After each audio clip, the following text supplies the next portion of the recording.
Bersua kembali dalam Lensa IPT, tuan-tuan dan puan, kalau ingatkan, pada zaman ataupun waktu pandemik COVID-19, teknologi digital itu menyebar luas dari segi penggunaan telefon bimbit, kerja. Tidak terkecuali pembelajaran di universiti dan juga sekolah-sekolah pun terlibat sama dalam penyebaran teknologi digital ini. Dan juga kita tidak lupa berkenaan dengan media sosial, sebenarnya ia juga merupakan medium pengajaran dan pembelajaran. Persoalannya bagaimana ia digunakan. Kita akan bincangkan bersama dengan Cik Arma Muhammad Faizal Abu Bakar, Mensyarah Kanan Fakulti Pengurusan Hotel dan Pelancongan UiTM Terengganu. Assalamualaikum. Waalaikumsalam. Alhamdulillah. Kalau kita cakap pasal media sosial ni, saya rasa daripada anak sekecil-kecil sampailah bukan anak besar. Lahir itu dah ada media sosial. Dah terus ada official kan. Itu influencer lah. Satu influencer memang macam tu. Tapi bercakap berkenaan dengan media sosial ni, ia boleh katakan perkara yang baik. Boleh juga dikatakan satu unsur negatif. Berlebihan ataupun guna tak kena cara. Jadi sejak bila macam mana statusnya idea untuk menggunakan media sosial sebagai salah satu platform dalam pembelajaran Encik Arma? Okey, so pertama sekali Assalamualaikum kepada semua penonton pada malam ini.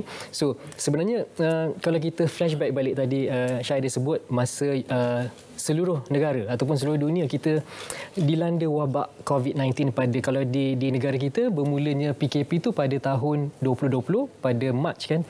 So bila kita dah start dekat situ, tak boleh nak buat kelas face to face, kita tak boleh nak jumpa student. So the easiest way saya fikir adalah media sosial. Sebab of course you pun ada media sosial, semua orang ada media sosial dan kita boleh access anytime media sosial. So daripada situlah tercetusnya bila pelajar ni tak boleh nak attend kelas, dah kena buat kelas online dalam talian dan sebagainya. So saya tukar daripada kita nak buat kelas yang dry di Google Meet, bukan dry saja pun, masa tu Google Meet pun semua orang tak tahu. Betul. So saya kata you buka saja saya punya Instagram, you tengok video produk, sebab saya mengajar dalam bidang kulineri. So bidang kulineri kita kena masak kan. So bila nak masak ni nak kena demo, nak kena tunjuk step by step.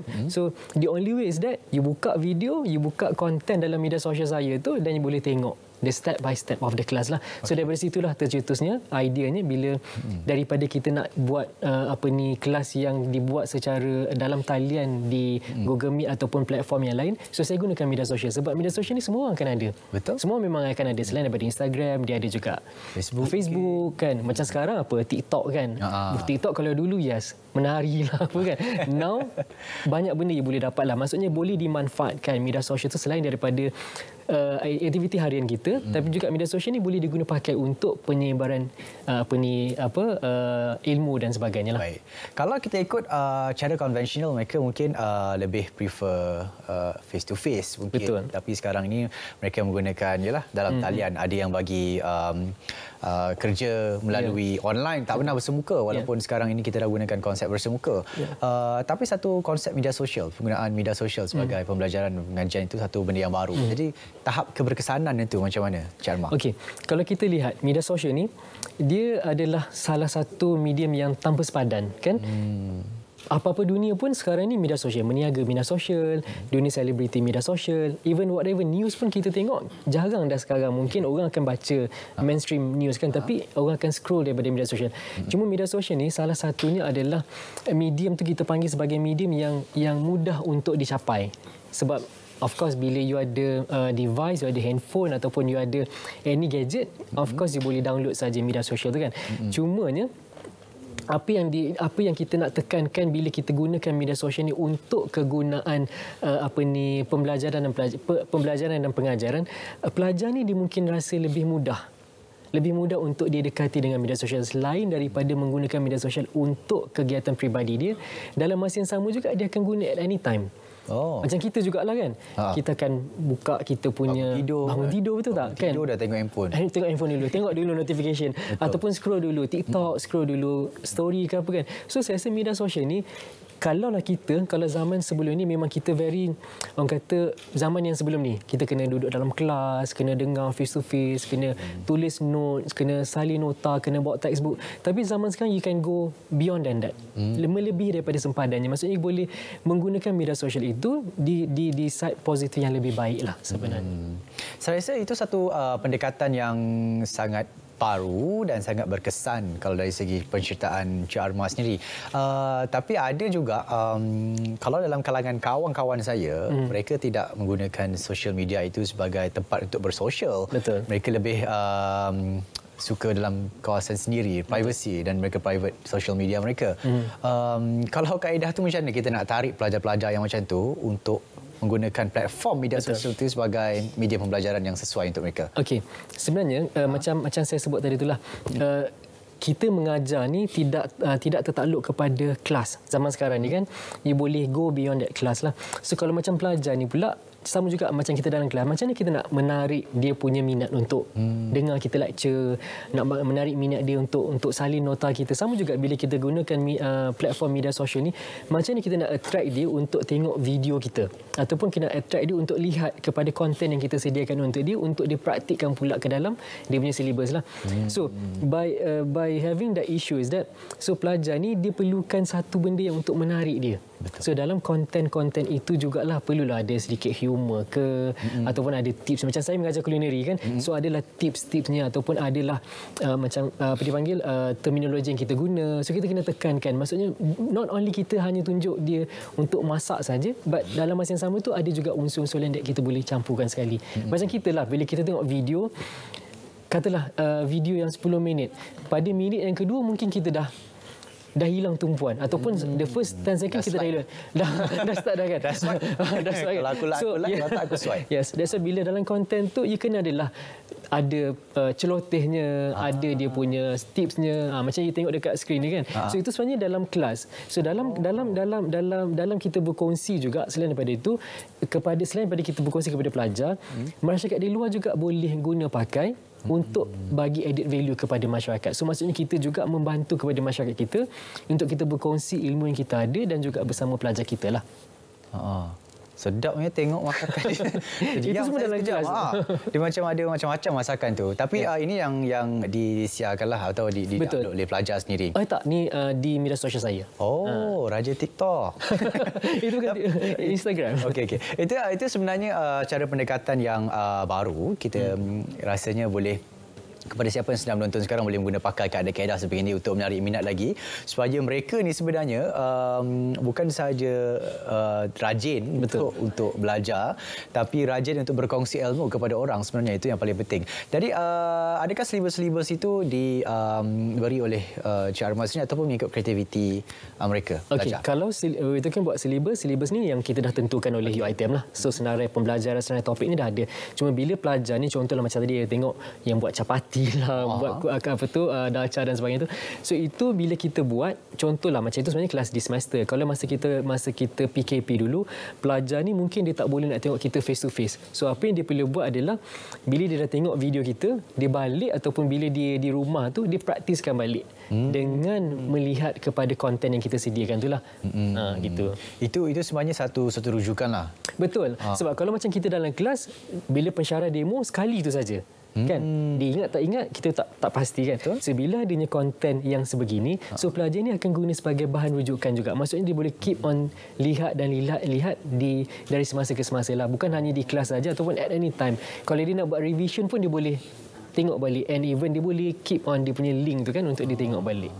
Sedaplah, ada fruit tart. Ini pelajar yang belajar pastry lah. So sama juga bila kita tunjuk step by step, bila kita kongsikan, so pelajar ni lebih, mungkin zaman sekarang kan dia lebih macam dulu kita tak boleh buat handphone kan, kena simpan handphone dalam locker dan sebagainya. Sekarang tak boleh. Bukan tak boleh, maksudnya kita galakkan untuk itulah dia nak record dan juga dia boleh simpan konten tu untuk kegunaan dia sendiri sebenarnya.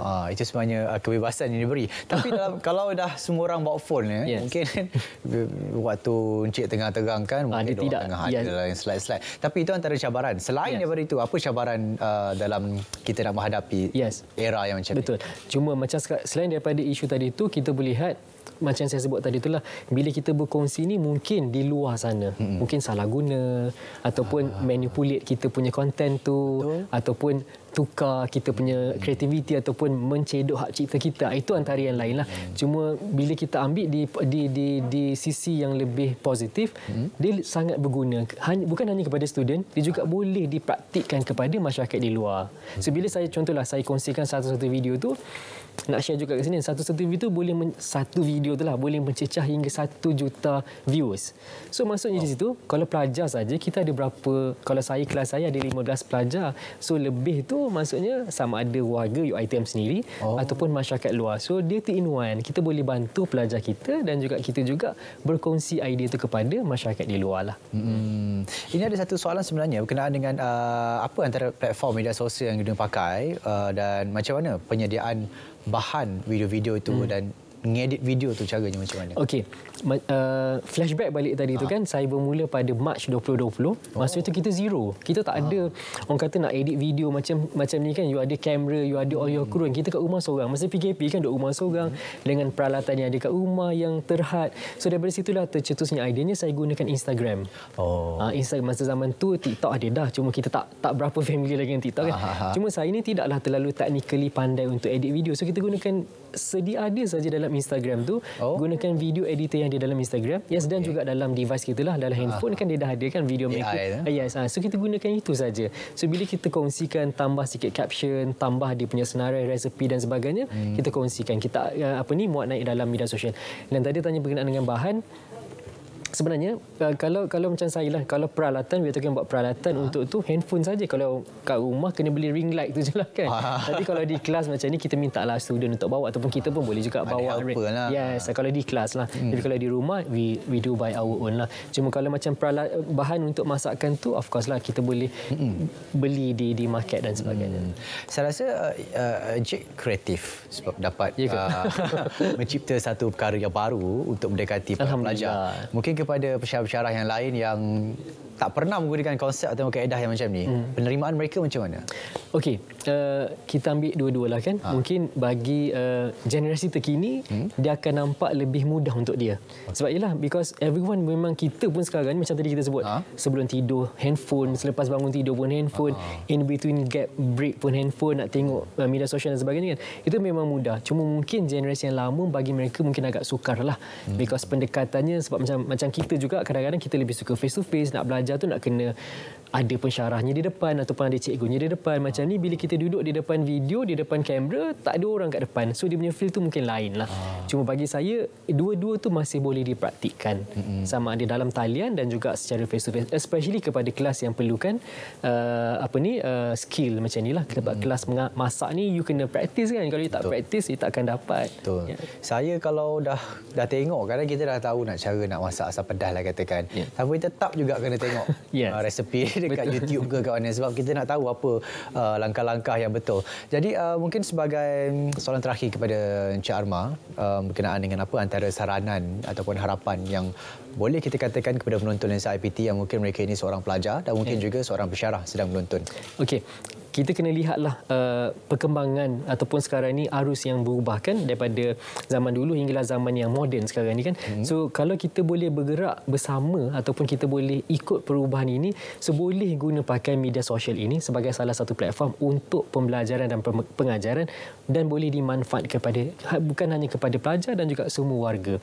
So maksud di sini, kita kena sentiasa ada idea yang baru, kita kena sentiasa ada perubahan untuk make sure that generasi yang baru ni dia lebih terarah ataupun dia lebih dibantu oleh kita lah, selain daripada pembelajaran dan pengajaran dalam kelas. So dia juga, media sosial ni sangat-sangat boleh membantu mereka juga. Okey, baik, terima kasih. Kita nak ucapkan kepada Encik Arma Muhammad Faizal Abu Bakar, pensyarah kanan Fakulti Pengurusan Hotel dan Pelancongan UiTM Cawangan Terengganu, kerana sudi bersama kita bercerita berkenaan dengan satu topik yang sangat dekat dengan hati masyarakat, iaitu berkenaan dengan media sosial, medium pengajaran dan pembelajaran. Terima kasih kita ucapkan. Kepada penonton Lensa IPT, jangan ke mana-mana sebab lepas ni kita ada dua lagi slot kita akan bawakan kepada anda. Kita akan kembali selepas ini.